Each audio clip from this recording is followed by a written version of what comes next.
Queridos, enquanto as crianças são conduzidas, quero aproveitar para abraçar todos, saudar a todos em nome de Jesus e convidar você a abrir a Bíblia no Evangelho de Marcos, no capítulo 10. Nós vamos iniciar hoje o capítulo 10.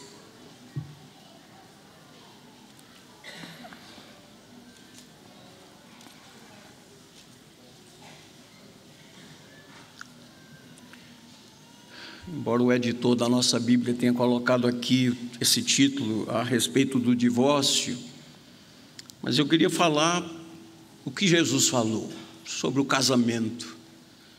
Esse é o nosso tema. Casamento é assunto sério.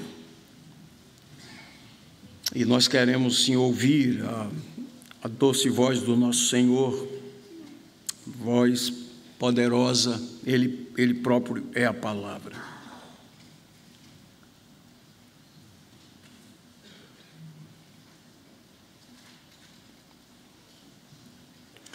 O Senhor Jesus está agora deixando a Galileia, parte norte de Israel, está indo para a Judéia.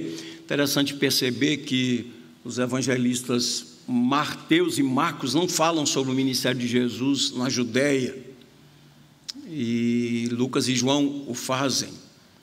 Na verdade, Marcos enfatiza o ministério de Jesus numa outra região conhecida como Pérea. E é sobre isso, e é nesse deslocamento que acontece o que vamos tratar hoje à noite. Assim diz a palavra do Senhor. Saindo dali, estava saindo de Cafarnaum, Jesus foi para o território da Judéia e para além do Jordão. E outra vez as multidões se reuniram junto a ele e de novo ele as ensinava, segundo o seu costume.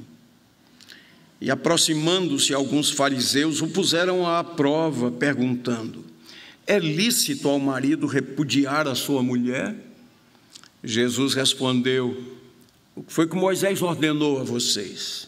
Eles disseram: Moisés permitiu escrever uma carta de divórcio e repudiar. Mas Jesus lhes disse: foi por causa da dureza do coração de vocês que Moisés deixou escrito esse mandamento. Porém, desde o princípio da criação, Deus os fez homem e mulher.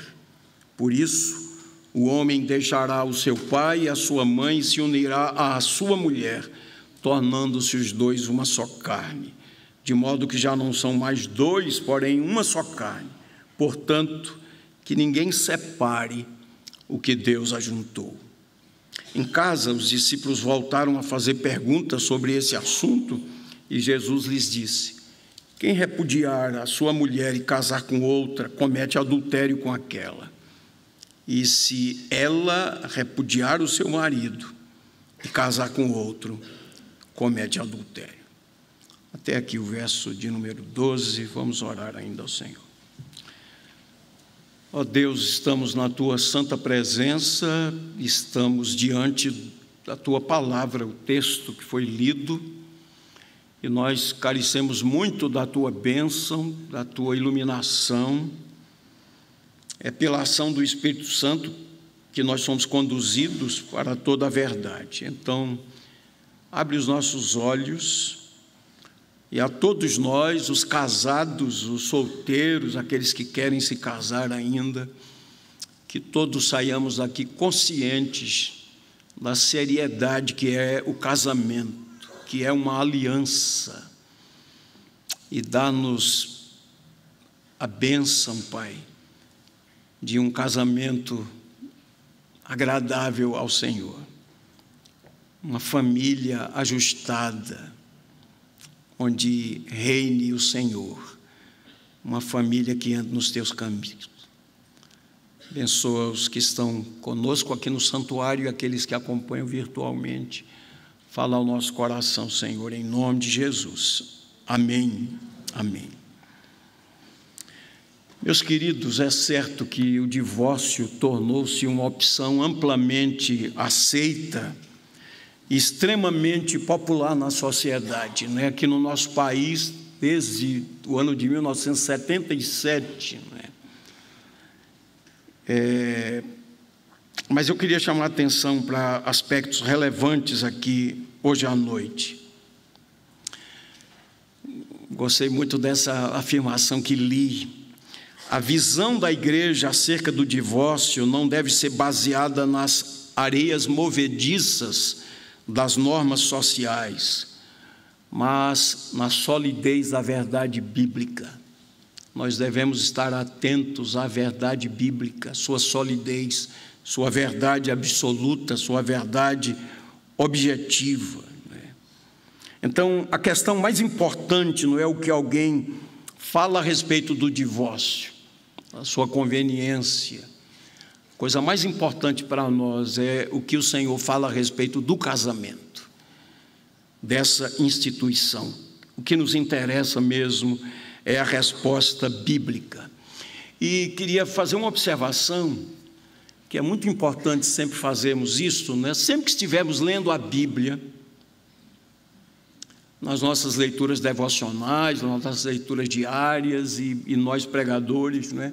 Sempre devemos ler a Bíblia, os textos dentro de um contexto, né? A gente não pode pensar um versículo e dogmatizar em cima dele, né? Então a gente precisa ler o contexto para entender. Tem um texto clássico que está no profeta Malaquias, capítulo 2. Geralmente, quando se fala em Malaquias, pensa-se logo no dízimo, não é? Mas Malaquias tem muitos outros assuntos, não é? Inclusive sobre esse. Malaquias 2,16, em uma linguagem muito forte, uma das traduções diz assim: Deus odeia o divórcio. E uma outra linguagem mais branda diz assim, que Deus detesta o divórcio, não é? Então, seja qual for a palavra escolhida aqui, não é? Nós precisamos entender, então, nesse contexto que Deus estava falando, e o versículo diz assim: porque o Senhor, o Deus de Israel, diz que detesta o que odeia o divórcio e também aquele que cobre de violência as suas roupas. Portanto, tenham cuidado, não sejam infiéis. Nós precisamos aqui de um pano de fundo, que é a história do povo de Israel. Malaquias é um profeta pós-exílio. E nós sabemos que o povo de Israel foi levado para o exílio exatamente por causa da sua desobediência, da idolatria, da dureza de coração. Deus mandou os seus profetas, e os profetas começavam no início do dia até o final do dia, pregando a palavra de Deus, chamando o povo ao arrependimento. Mas como o próprio Jesus disse, vossos pais mataram os profetas foram perseguidos, foram odiados, eles não foram ouvidos, e consequentemente veio o juízo de Deus, que tinha sido anunciado. Então nós tivemos o cativeiro na Babilônia. Depois de 70 anos, Deus honrou a sua palavra empenhada e trouxe o povo de volta. Malaquias é um dos profetas pós-exílio.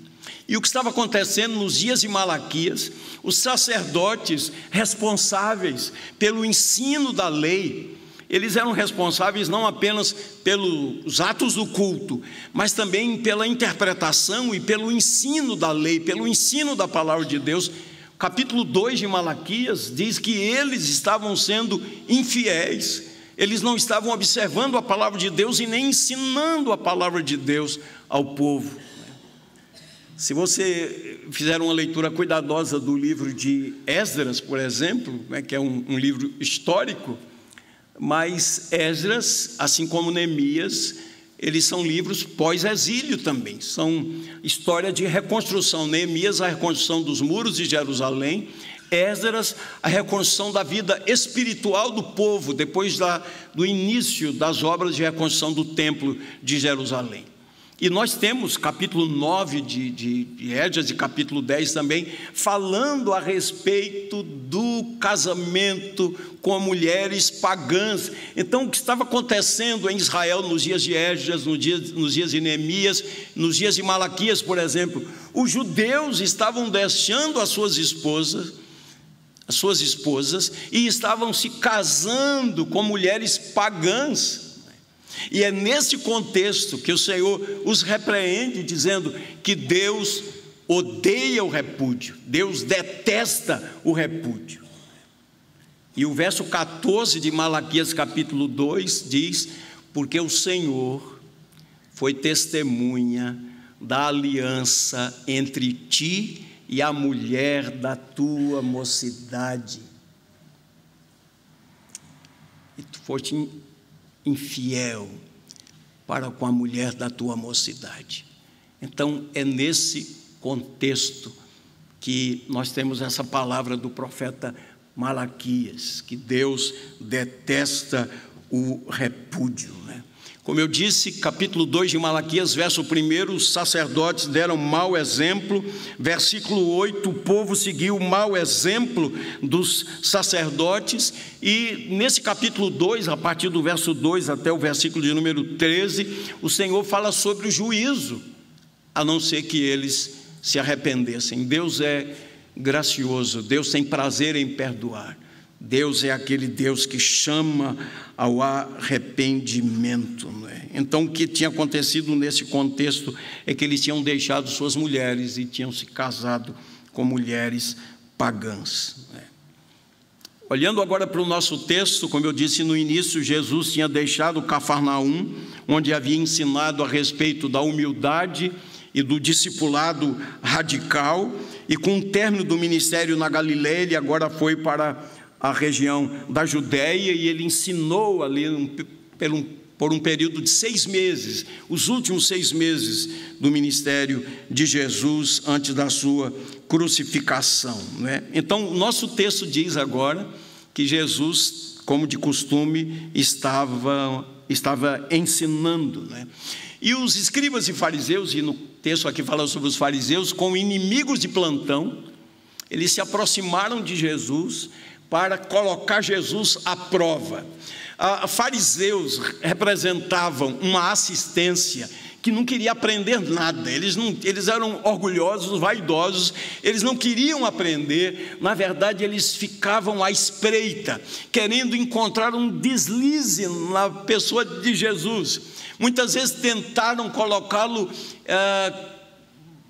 em uma situação, humanamente, assim, ele não vai sair dessa, né? Por exemplo, é lícito pagar tributo a César ou não? Olha aqui, que pergunta, né? Porque essa pergunta maliciosa significava o seguinte: se ele disser que é lícito, está traindo o seu povo. Se ele disser que não é lícito, está se insurgindo contra Roma, né? Oh, queridos, mas Jesus é tão sábio, né, que ele não caía nessa, não. Quando fizeram essa pergunta, ele perguntou: qual é a efígie que tem na moeda? Não é de César. Então Jesus disse: dai a César o que é de César e a Deus o que é de Deus, né? Maravilhoso, né? Sabedoria de Jesus. E agora eles se aproximaram de Jesus mais uma vez para colocá-lo à prova, e falaram desse assunto que é sempre nevrálgico, né? É lícito ao homem repudiar a sua mulher por qualquer motivo? Havia 2 escolas em Israel, primeiro século. Uma escola era mais liberal, que dizia o seguinte: um marido pode despedir a sua esposa, dispensar a sua esposa por motivos banais, né? Então eu estava lendo até um artigo sobre isso, né? Motivos mais ou menos assim: se ela queimar comida, por exemplo, né? Teríamos um bocado de divórcio aqui, não é verdade? E naquele contexto, naquela cultura, se ela mostrar os tornozelos, imagine, né? Ou se ela for vista com os cabelos soltos, né? Então, na verdade, eles estavam maliciosamente perguntando: é lícito repudiar a mulher por qualquer motivo? Porque existia uma corrente que dizia: por um motivo banal, se você não está mais gostando, não é? Então dispensa, não é? Essa era a escola de Hillel. E havia uma outra escola também, um pouco mais ortodoxa, na escola de Shammai, que dizia: não, só em caso de indecência, não é? E essa corrente baseava-se num texto de Deuteronômio 24, que a gente vai ler daqui a pouco, não é? Então, aprendemos aqui com o nosso Senhor Jesus que ele não caiu na armadilha deles, né? Mas o que ele fez como um mestre? Ele aproveitou aquela ocasião para ensinar a respeito da relevância do casamento. E eu quero falar aqui em nome do Senhor nessa noite a todos nós que estamos casados, que somos casados, para entendermos que nós temos uma aliança que fizemos na presença de Deus. Casamento não é uma convenção social, casamento não é um contrato apenas, casamento não é um modismo, casamento é uma instituição divina. E ouso mais dizer que mesmo gente incrédula que não tem o temor de Deus, o casamento é instituição divina. Aos solteiros ou aqueles viúvos que querem se casar ainda, casem-se no Senhor. Casem-se no Senhor. É a instrução e é o ensino da palavra de Deus. Então vamos analisar o texto aqui, queridos irmãos. Vou começar com o versículo de número 2. O que nós temos aqui é uma pergunta desonesta, né? Assim diz o versículo: aproximando-se alguns fariseus, o puseram à prova. Vejam, essa era a intenção. O puseram à prova, perguntando: é lícito ao marido repudiar a sua mulher? O texto de Mateus, ele diz: é lícito repudiar a sua mulher por qualquer motivo. Depois você compara os dois textos, Marcos 10 e Mateus capítulo 19. Né? Então, o que nós temos aqui é uma confrontação. Os fariseus aqui, eles já tinham uma opinião formada. Então a pergunta não foi uma pergunta de quem tinha o desejo de aprender. Os fariseus não estavam aqui buscando uma resposta convincente, mas eles estavam armando uma cilada para Jesus. Eles não estavam focados nos princípios de Deus para o casamento. Eles não estavam à procura da verdade. E tem muita gente assim, desonesta, que não está à procura da verdade, mas está querendo apenas armar uma cilada, né? A intenção daqueles fariseus, o que eles queriam mesmo era desacreditar o Senhor diante das pessoas. Eles investiram sempre, desacreditar o Senhor Jesus. Por exemplo, o Senhor Jesus já havia falado sobre o tema no Sermão do Monte.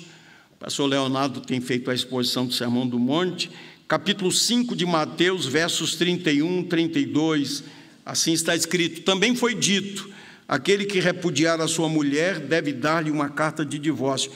Mas o ensino de Jesus é isso: eu, porém, lhes digo, quem repudiar a sua mulher, exceto em caso de relações sexuais ilícitas, a expõe a se tornar adúltera, e aquele que casar com a repudiada comete adultério.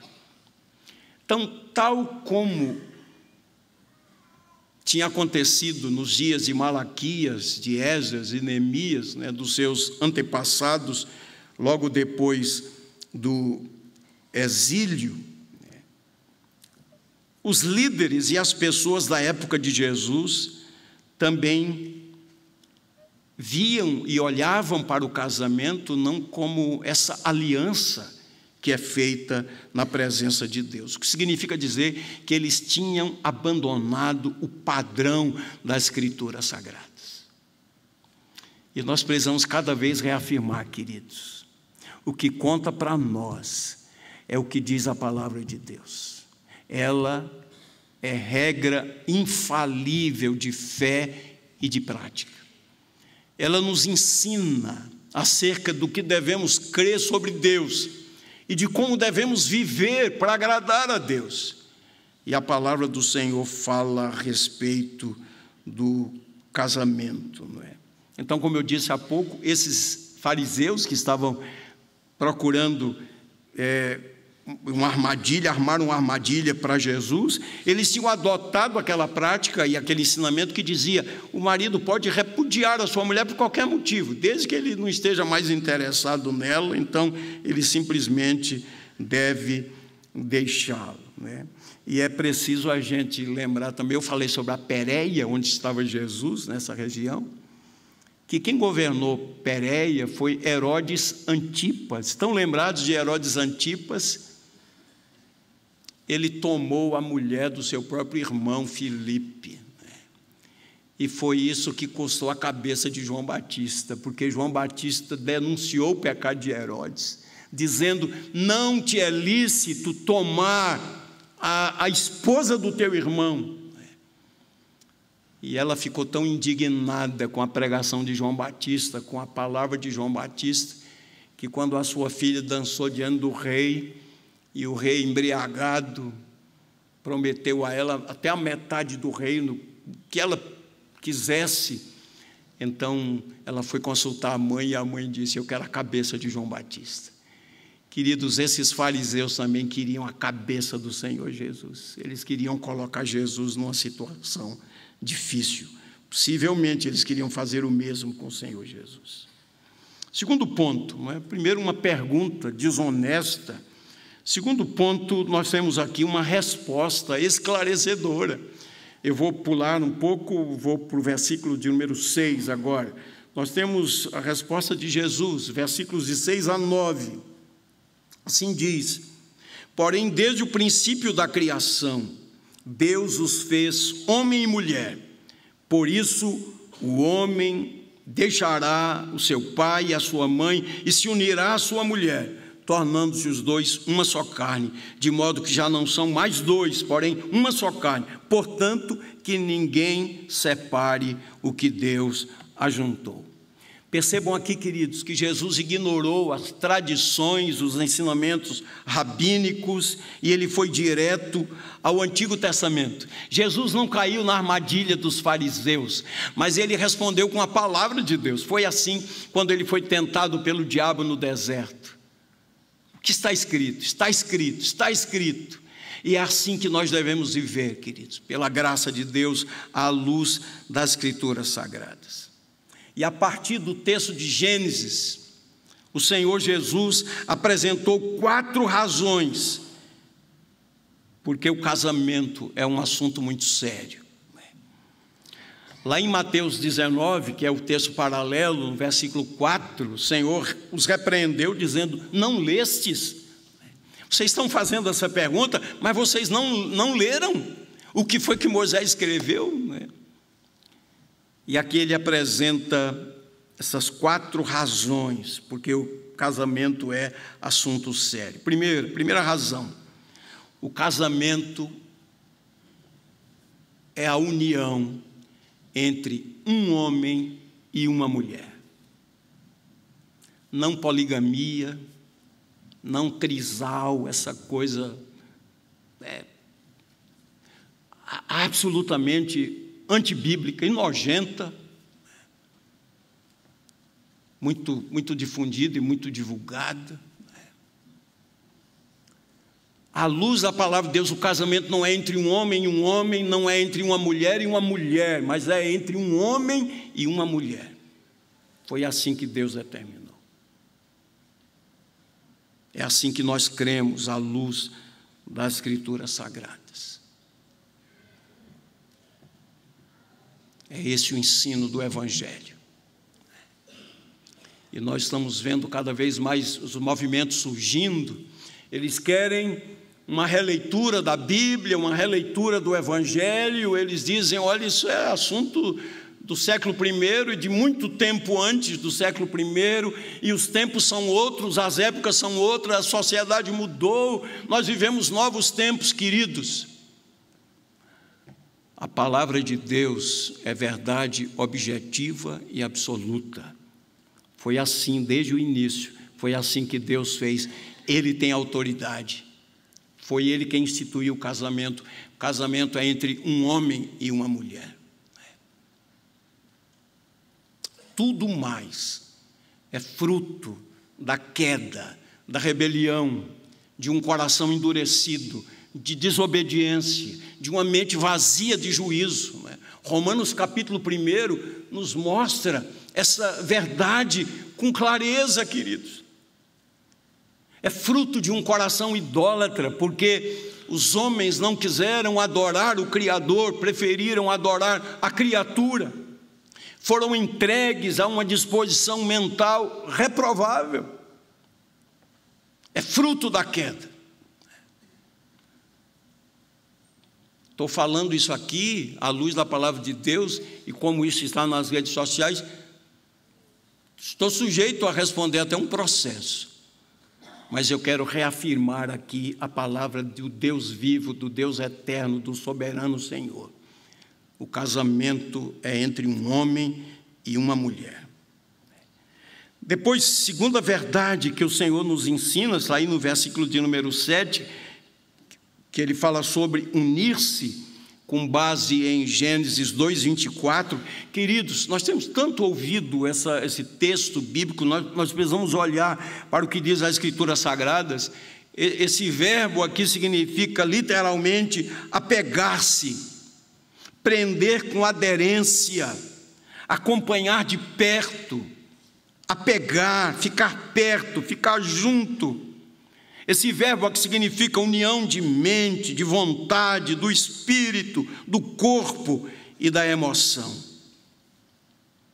É por isso que toda separação, todo divórcio é traumático. Por isso que deixa marcas, traz sofrimento, sofrimento para os envolvidos, sofrimento para a família, sofrimento para os filhos. É uma dor enorme. Por isso, casamento é coisa séria. Casamento é coisa séria. Terceira verdade que Jesus ensina é sobre a unidade indissolúvel do vínculo matrimonial. Verso 8. Tão forte é a união entre marido e mulher, que os dois se tornam uma só carne. É isso que a Bíblia diz, não são mais dois, mas uma só carne.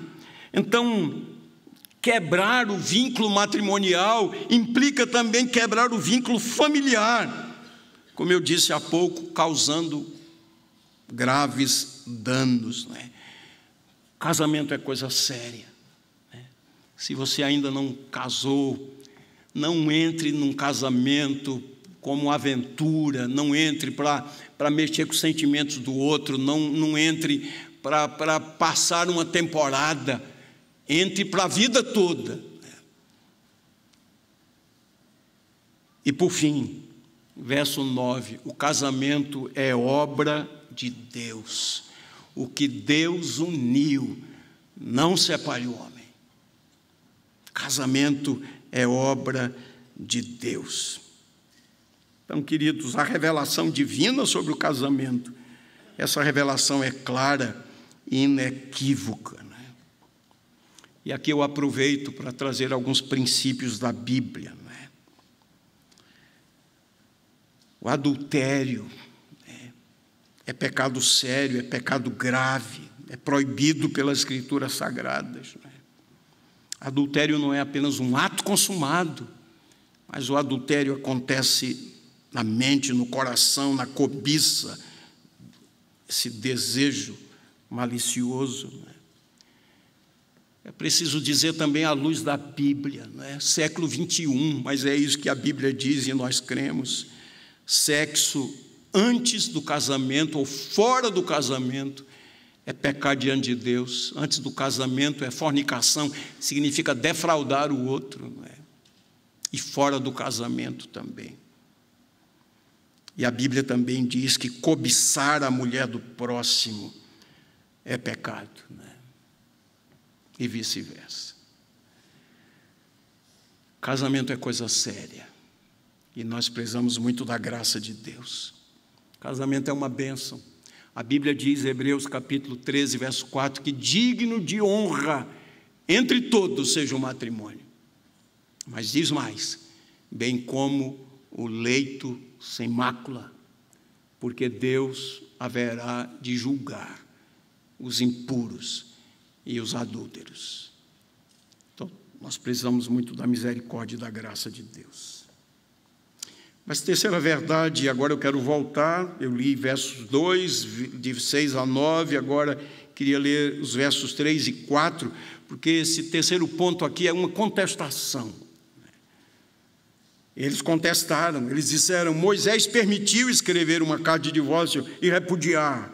Mas Jesus lhes disse: foi por causa da dureza do coração de vocês que Moisés deixou escrito esse mandamento, não é?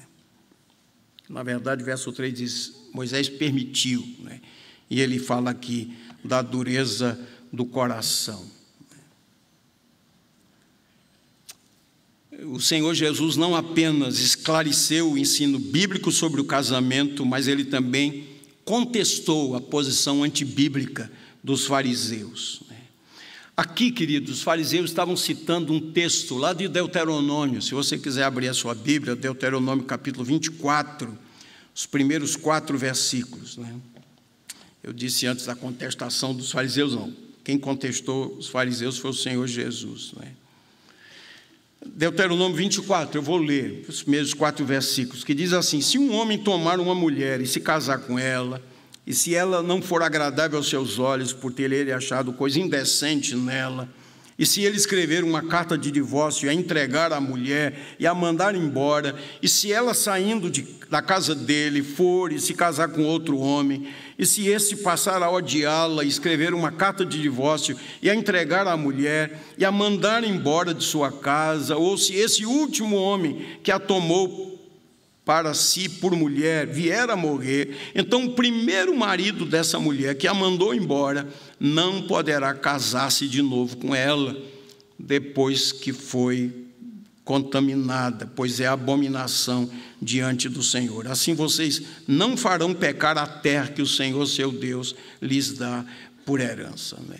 Então nós precisamos entender, Moisés está ensinando o povo, eles estão saindo do Egito para a terra prometida.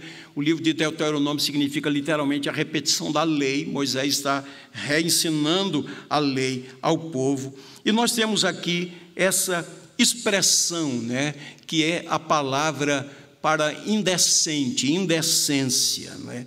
Essa palavra que aparece aqui, essa palavra hebraica, uma palavra composta, significa literalmente nudez, vergonha, exposição indecente, algo imoral, algo ofensivo, né?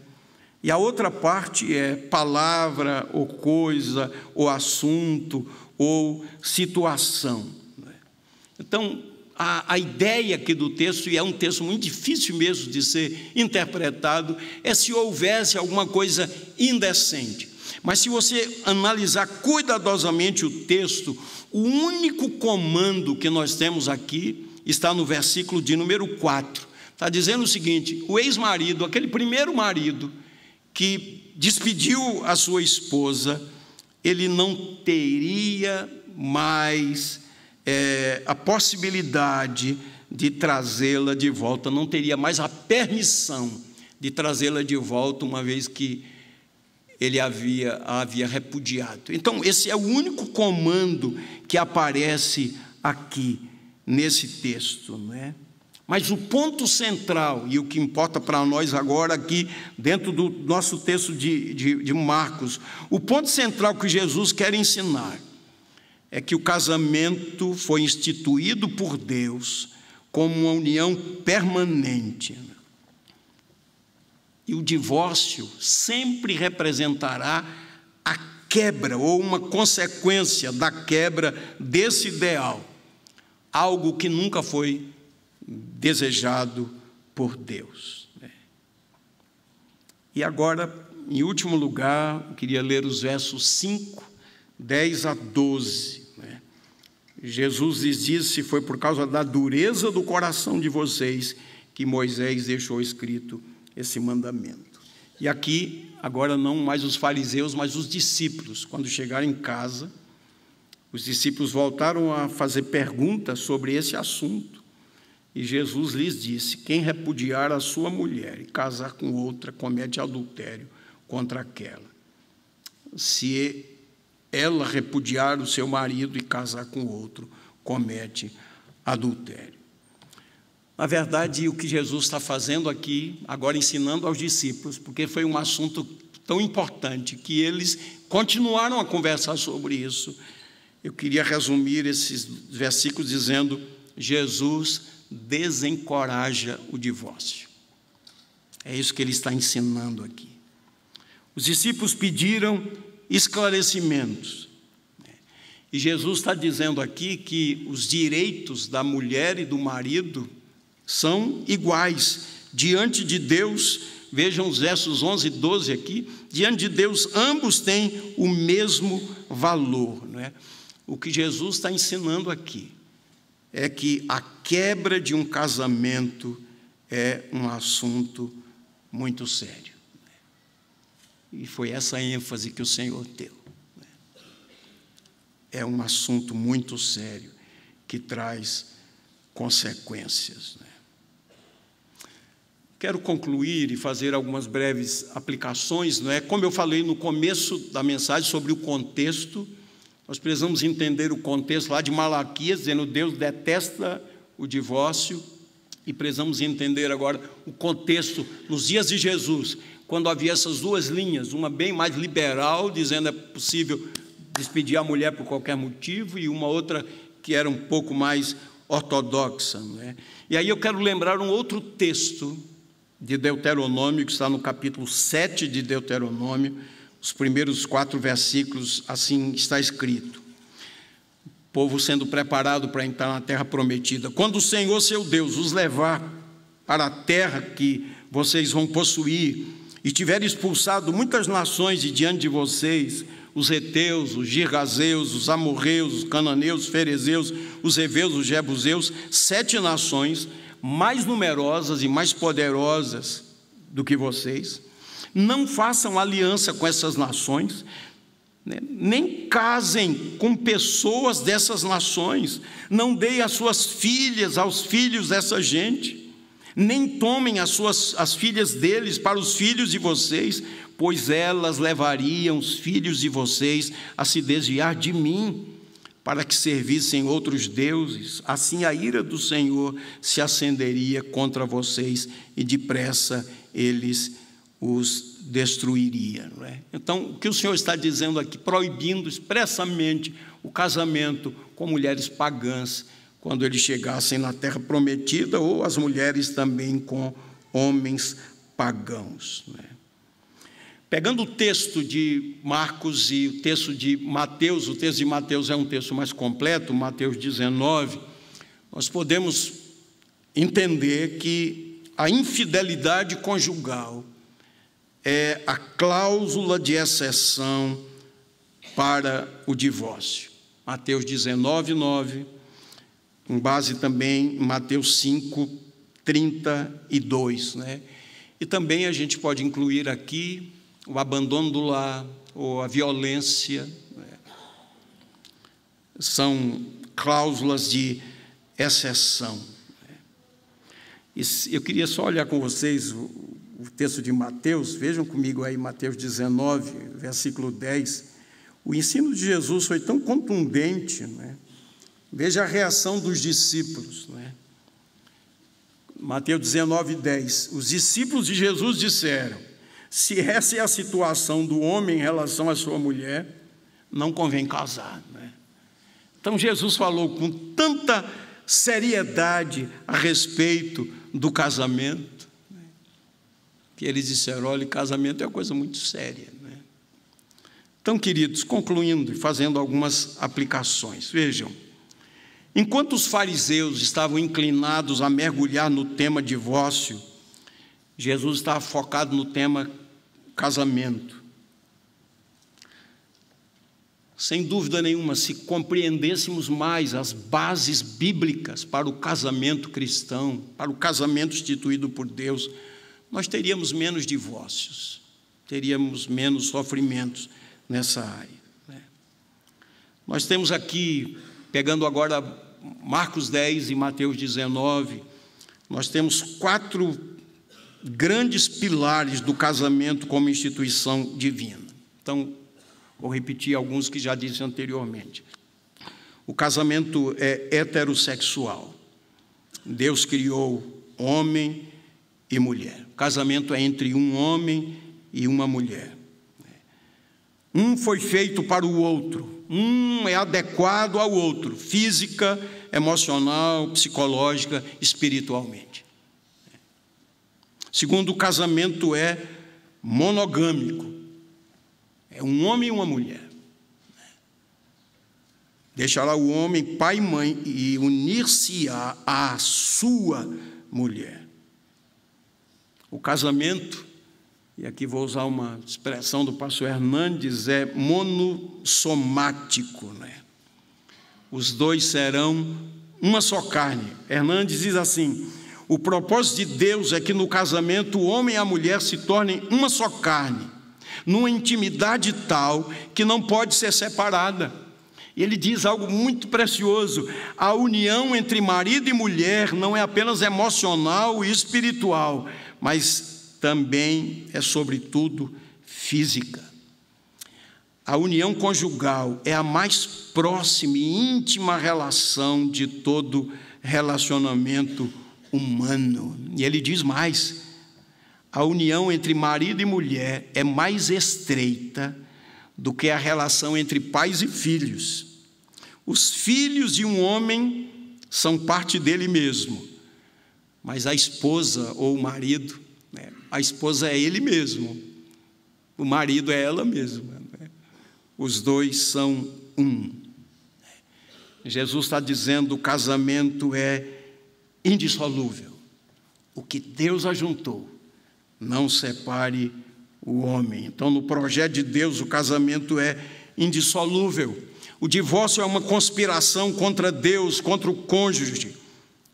O divórcio é um atentado contra a família, né? Geralmente, quem mais sofre são os filhos, né? E as consequências amargas de um divórcio atravessam várias gerações, né? Então, o casamento é indissolúvel porque foi Deus quem o instituiu. Nenhum ser humano tem autoridade para desfazer o que Deus faz. Nem que um juiz lavre uma certidão de divórcio e declare uma pessoa livre dos vínculos do casamento. Casamento é uma aliança. E volto ao texto lá de Malaquias 2,14. Deus é testemunha. Sempre quando nos casamos, nós convidamos testemunhas, mas a testemunha por excelência é o Senhor. Nós nos casamos na presença dEle. Agora, eu falei da cláusula de exceção, quando há infidelidade. É preciso dizer também que é possível haver perdão e reconciliação. O casamento não precisa necessariamente acabar por causa de infidelidade. A Bíblia nos traz o exemplo de Oséias, o profeta Oséias, que ele foi buscar a sua esposa, que tinha se prostituído, inclusive, tinha sido infiel. É possível haver perdão e reconciliação. Queridos, umas breves aplicações. Sem dúvida, não existem famílias fortes sem casamentos saudáveis e estruturados. Não existem igrejas saudáveis sem casamentos fortes. Não existe sociedade bem estruturada onde as famílias que a compõem estão se desintegrando. E quem já participou de encontro de casais com Cristo já ouviu muito o que eu vou dizer agora. Nenhum sucesso compensa o fracasso de um casamento e de uma família, né? Nós somos chamados para imitar não o mundo, mas para olharmos para os referenciais de Deus. O povo do mundo precisa olhar para a igreja e ver casamentos sólidos, famílias unidas, resgatadas pelo amor. Que Deus nos abençoe, queridos. É uma luta pregar um assunto como esse. É duro para um pregador, mas um pregador ele precisa pregar todo o conselho de Deus, né? E quando a gente prega sequencialmente, ele não pode pular o texto, né? Sem dúvida, não seria mais fácil pregar a mensagem seguinte: Jesus abençoa as crianças, não é? Seria bem melhor, não é? Podia deixar esse assunto para o pastor Cláudio, não é, pastor? Mas eu espero que essa palavra aqui venha trazer graça, alento e um despertamento para a seriedade, não é? Da família, do casamento, né? Pastor Edilson, hoje pela manhã, dentre as verdades preciosas que pregou, ele usou uma expressão aqui, lembrando daquelas parteiras que não mataram os meninos porque elas tiveram temor a Deus, né? Que nós tenhamos temor do Senhor, queridos. Bem-aventurado o homem que teme ao Senhor e anda nos seus caminhos. Do trabalho de tuas mãos comerás, feliz serás e tudo te irá bem. Tua esposa no interior de tua casa será como uma videira frutífera, teus filhos como rebentos da oliveira, a roda da tua mesa. Eis como será abençoado o homem que teme ao Senhor.